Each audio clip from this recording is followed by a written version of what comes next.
नमस्कार, मी वनिशी जोशी पांडे तुम्हा सर्वांचं सोनसाफा प्रोडक्शन्समध्ये स्वागत करते. आजचा हा एपिसोड परत स्पेशल आहे माझ्यासाठी, कारण माझ्याबरोबर माझी स्पेशल मैत्रीण माधवी निमकर आहे. त्याचं कारण पण असंच आहे की तिने एक नवीन तिचा बिझनेस सुरू केलेला आहे, का नवीन क्षेत्रामध्ये तिने पाऊल टाकलेलं आहे. तर जाणून घेऊया तिचा हा प्रवास. Madhavi, first of all congratulations, अभिनंदन. मला खूप आनंद होतोय की तू एक वेगळ्या प्रकारच्या बिझनेसमध्ये पाऊल ठेवलेलं आहेस. आजपर्यंत ॲक्ट्रेस म्हणून तुला खूप छान यश मिळालेलं आहे, लोकांनी भरभरून प्रेम दिलेलं आहे. तर थोडक्यात मला समजून घ्यायचं आहे आणि आपल्या प्रेक्षकांना की आयडिया कशी आली आणि या रेस्टॉरंटची स्पेशालिटी काय आहे. मुळात म्हणजे तू माझा प्रवास खूप वर्षांपासून बघत आलेली आहेस. म्हणजे मी खोपोलीतून मुंबईत आल्यापासूनचा रादर मी इंडस्ट्रीत नव्हते तेव्हापासूनचा तू प्रवास बघितलेला आहेस. आता खरंच असं आपण म्हणतो आयुष्यामध्ये की काही गोष्टी ज्या गोष्टी आपल्याला माहीत नसतात किंवा आपण असं वाटत नसतं कधी की या होतील, काही घडतील, त्याच्याबद्दल काही कल्पनाच नसते आपल्याला. की तशा दोन माझ्या लाईफमध्ये घडलेल्या गोष्टी म्हणजे मुंबईत ज्यावेळेला मी आले त्यावेळेला मी 2022पर्यंत कधीच मला असं वाटलं नाही मी आयुष्यात मुंबईमध्ये घर वगैरे घेऊ शकेन. ते स्वप्न माहीत नाही मला स्वामींनी पूर्ण केलं.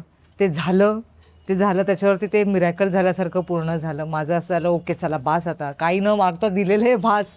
पण त्याच्यानंतर समहाव कुठेतरी असं वाटत होतं की मी काही मागत नव्हते. समहाव माझं असं होतं की अभिनय क्षेत्रासोबत असं वाटत होतं की काहीतरी आपण हातपाय हलवत राहिले पाहिजेत, कारण की अनसर्टनिटी खूप आहे आपल्या फील्डमध्ये. त्यामुळे आपण म्हणजे हे फिनान्शियल दृष्टिकोनातूनच नाही तर मला असं वाटतं तुमचं माइंड बिझी असलं पाहिजे. ज्यावेळेला तुम्हाला आवडती गोष्ट करताना ती करत असताना काही कालावधीचा ब्रेक येतो त्यावेळेला तुम्ही डिस्टर्ब माइंडेड होऊ शकता. त्यावेळेला मला असं वाटतं की तिथे डिस्टर्ब न होता अननेसेसरी तुमचे थॉट प्रोसेस वाढत जाते. मग तुम्ही सोशल मीडियाचा अतिवापर नकळतपणे करायला लागता. मला असं नव्हतं करायचं. मला असं म्हणायचं होतं की मला ह्याच्यासोबत अजून काहीतरी सुरू करायचं आहे की जिथे मी बिझी असेन. त्याच्यामध्ये काय आपल्याला करता येईल. मुळातच जसं मला स्वतःला महाराष्ट्रीयन फूड प्रचंड आवडतं, व्हेजिटेरियन आहे मी. आणि आपलं तुला माहिती आहे मला रोज तू कोबीची भाजी आणि पोळी दिलीस तरी मी आनंदाने खाऊ शकते, इतकं माझं प्रेम आहे महाराष्ट्रीयन फूडवरती. सो मला असं वाटलं की ती ऑथेंटिसिटी जी आहे ती जर जपली आणि आपण अशा पद्धतीने एखादं नवीन वेंचर काहीतरी घेऊन आलो लोकांसाठी की त्यांना ती चव आवडेल. आणि मला असं वाटतं की महाराष्ट्रामध्ये पारंपरिक जेवणाला नाक मुरडणारे प्रेक्षक फार कमी आहेत. म्हणजे मला असं वाटतं की जे आपण घरी गरम पोळी, तूप लावलेली पोळी, गरम भाजी, भाकरी जे असेल, झुणका भाकर जे ते तू ताट समोर ठेवलंस तर मला असं वाटतं की कुणीही नकार देत नाही. पोट भरून व्यक्ती जेवतेच जेवते. कुठेतरी हा थॉट माझ्या मनामध्ये होता की ज्या ठिकाणी मी हे सुरू केलेलं आहे त्या ठिकाणचा आजूबाजूचा मी जर सर्वे केला, अभ्यास केला तर मला असं जाणवलं की इथे आतमध्ये बसून जेवण्यासाठी सोय अशी नाही आहे आसपास कुठे. सो तो विचार करून एक उत्तम जेवण, उत्तम पारंपरिक थाळी मला लोकांना द्यावीशी वाटते की जेणेकरून ज्याच्यात सगळ्या वेगवेगळ्या भाज्या असतील. रोज आपण खातो त्या भाज्या वेगळ्याच, पण डाळिंब्यांची उसळ वेगळं असेल, त्याच्यामध्ये फणसाची भाजी असते, अळूचं फतफद, ह्या सगळ्या गोष्टी वेगवेगळ्या असतील. आणि स्वीटमध्ये स्पेशल मला असं वाटतं की पुरणपोळी आहे, इथे मोदक आहे, बदामाचा शिरा आहे, बासुंदी आहे, या सगळ्या गोष्टी आहेत. त्यातल्या मी फार कमी खाणार आहे, मी खाऊ घालणार आहे भरपूर.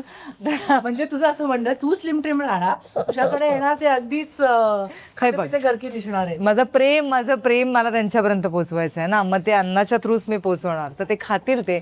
आणि हा एक थॉट होता माझ्या मनामध्ये. आणि हे स्वप्न परत मी असं नव्हतं काय सुरू करायचं हे डोक्यात क्लिअर नव्हतं.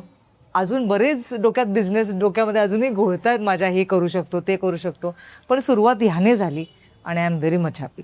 I am so glad. आणि मला काहीतरी स्पेशल तिथे दिसतंय, हो, त्याच्याबद्दल मला जाणून घ्यायला आवडेल. म्हणजे बरं झालं तू विचारलंस. मला उल्लेख करायला जास्त आवडेल. खोपोलीमध्ये अंधशाळा आहे, एक शंकर मंदिर आहे फार पुरातन असं खोपोलीमध्ये, तिथेच अंधशाळा आहे.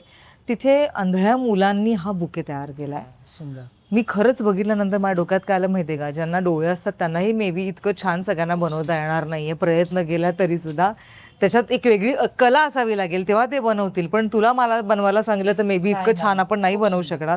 तर त्यांचं प्रेम इथपर्यंत आलंय, मला खूप बरं वाटतंय. आणि मला हे खरंच दाखवावं असं वाटतंय की हे प्रेम जे आहे, म्हणजे बघ ना, डोळ्यामध्ये प्रकाश कोकणून नाहीये. पाठवलंय. त्यांनी तिथून So पाठवलं. nice. खूपच So सुंदर nice. आहे, खूपच सुंदर आहे. कारण तू काम सुद्धा इतकं छान उपक्रम सुरू केलेला आहे आणि मला असं वाटतं की एक ऍक्ट्रेस जेव्हा एका बिझनेस कुठलाही करायचा आहे असं ठरवते आणि त्या अनुषंगाने पावलं उचलते तेव्हा मैत्रिणींचा एक खूप मोठा सपोर्ट असतो, अर्थात, फॅमिलीचा अर्थात, सपोर्ट असतो आणि मित्रमैत्रिणींचा. तर तुला काय त्यांना संदेश द्यायचा किंवा कसं आता थँक्यू म्हणायचं असेल बरोबर. तर कोणाकोणाला थँक्यू मुळातच ज्यावेळेला तुम्ही एखादी व्यक्ती प्रगती करत असते कुठल्याही बिझनेसमध्ये असो, त्याच्या फील्डमध्ये असो, तिथे फक्त त्या एकाची मेहनत मिळाल्यामुळे ती वर जात नाही.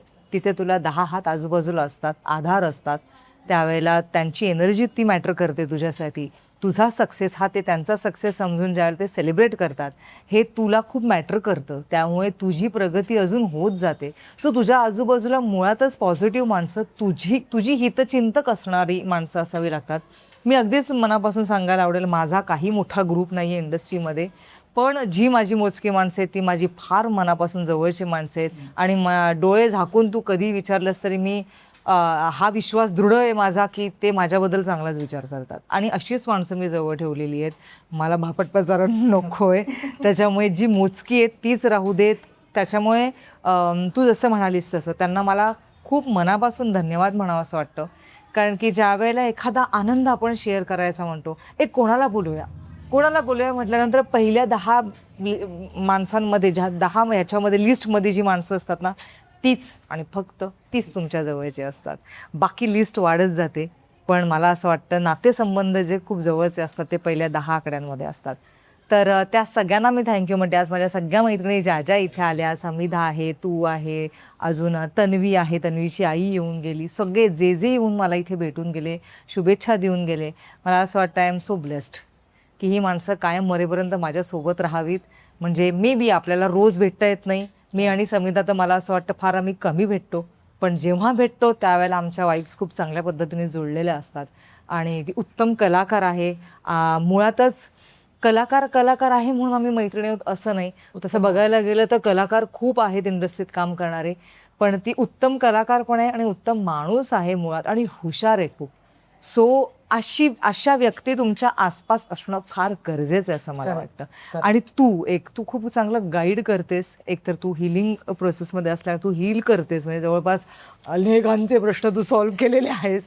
सो त्यावेळेला कुठेही डाऊन वाटलं तर मी तुला फोन करू शकते की मनाशी यार मला जरा विचित्र फील होतं आहे, तर तू तिथे धावून येशील माझ्यासाठी, किंवा तुम्ही कोणी मला फोन केला तर मी कधीही धावून येईन. सो मला असं वाटतं हेच महत्त्वाचं आहे माणसाच्या प्रगतीसाठी. आणि तसा प्रवास सुरू आहे. जाता जाता एकच प्रश्न, आपल्या ज्या बायका बघतायत त्या नेहमी विचार करतात की मला काहीतरी करायचंय, पण ते धारिष्ट्य नसतं त्यांच्यामध्ये किंवा तो धीर त्यांना मिळत नाही, फॅमिलीचा सपोर्ट नसतो, मोटिवेशन मिळत नाही. त्यांना मोटिवेशन मिळावं म्हणून तू ॲज अ बिझनेस वुमन काय मेसेज देशील त्यांना की त्यांना ती स्फूर्ती मिळावी आणि त्यांनी असं ठरवा की येस हम भी कुछ करेंगे? सिम्पल.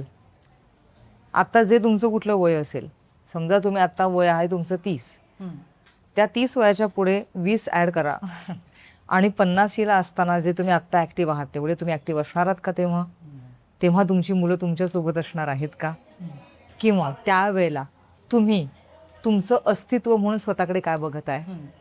त्यावेळेला तुम्ही बिझी असाल तर उत्तम, पण नसाल तर तुम्ही काय करत असाल?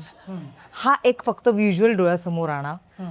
90% बायकांना असं जाणवतं की काही ना काहीतरी गुडघेदुखी, पाठदुखी, हे सगळं दुखते, ते दुखते, असं करत सुरू झालेलं आहे. आणि 50शी क्रॉस झाल्यानंतर आता ताकद नाही आहे, त्यामुळे काही करता येत नाही. सो मला असं वाटतं प्रत्येक बाईने इंडिपेंडंट राहायला पाहिजे. मी माझ्या पुढची 20 वर्षानंतरची माधुरी मी समोर आणली की मला तसं जी मी दिसले तसं मी नको होते.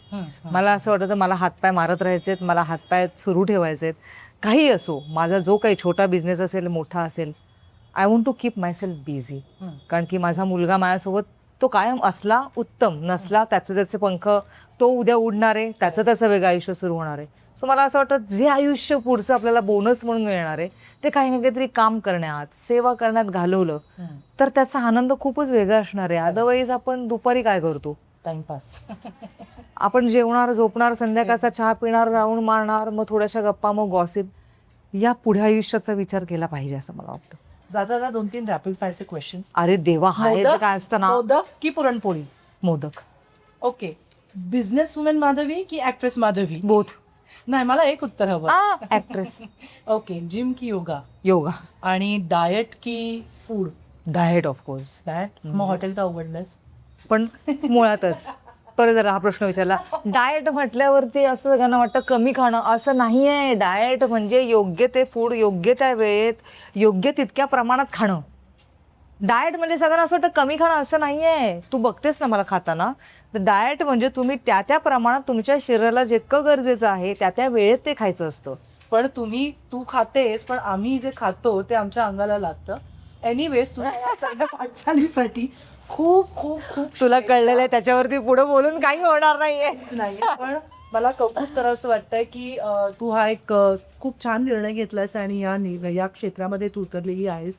तर आपल्या प्रेक्षकांकडनं, माझ्याकडनं आणि ऑफकोर्स स्वामींचा आशीर्वाद तुझ्या पाठी, माझ्या आई वडिलांचा आशीर्वाद, काका काकू आणि जे सगळे फ्रेंड्स आहेत. आणि त्याच्यामध्ये प्रवीणचा मला उल्लेख करावा असं वाटतं. 1-2 मिनिटं आला असतं मला बरं होईल. प्रवीणने सुद्धा खूप मेहनत केलेली आहे आणि विशेष कौतुक की जेव्हा हे ठरलं तेव्हा त्या दोघांनी खूप छान त्याचा अभ्यास केला, काय करायला हवं काय नको, आणि ते ऐकणं इज व्हेरी गुड. कारण बिझनेस करताना माधुरी एकच सल्ला तुला देण्याचा फ्रेंड, की ऐकायला पण पाहिजे. रिसेप्ट अर्थात पटेल तेच कर, पण जे रिसीव्ह करणं सुद्धा. करण्याचं पण, कारण कसं होतं ना, कधी कधी आपण म्हणतो अरे मलाच कळतं, इगो हा येऊ शकतो. बरोबर. पण तुझे जे जवळचे आहेत ना, जे तुला सल्ला देतील ते तुझ्या ग्रोथ. तुमचा फोन झाला का मध्ये?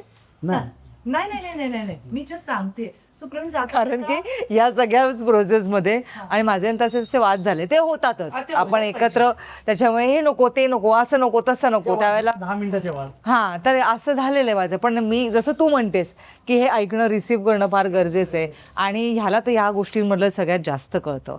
आणि प्लस पण म्हणजे मी ज्याला बोलले की असं असं सुरू करूया, त्याला त्याचं असं होतं, हो पुढे मी आहे, कर सुरुवात, आहे मी, काही प्रॉब्लेम नाही आहे, माझ्या घराच्या जवळ असणार आहे, मी आहे, काही टेन्शन नाही आहे. सो ज्यावेळेला असं एक पटकन, म्हणजे पावसामध्ये पटकन छत्री धरल्यावर कसं वाटतं, अरे चल चल पावसातनं चालल्या, छत्री पकडलेली आहे, असं एक फिलिंग असतं ना की नाही मी भिजणार नाही आहे.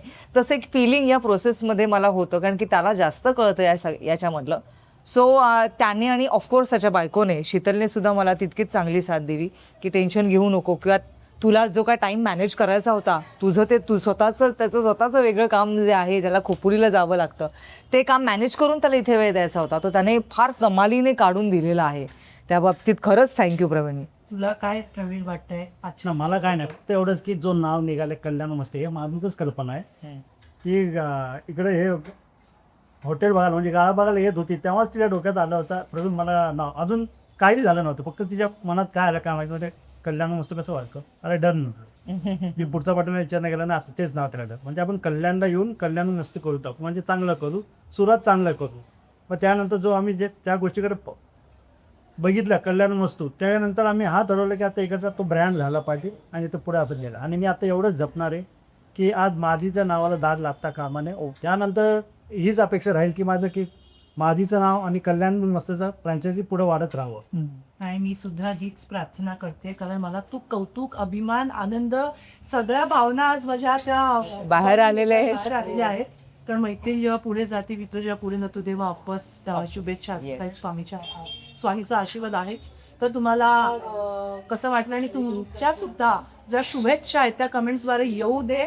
त्या सगळ्या कमेंट्स माधवी वाचणार आहे आणि त्यातले जर जे कमेंट्स आवडणार आहेत, कल्याणला आले हो त्यांना डिस्काउंट देणार. येस, म्हणजे काय सवाल देणार, कन्फर्म. कमेंट्स भरभरून देत आणि असंच फीड दाखवू दे. माझं चॅनल लाईक, शेअर, सबस्क्राईब करा. आणि श्री स्वामी समर्थ. थँक्यू. श्री स्वामी समर्थ. थँक्यू.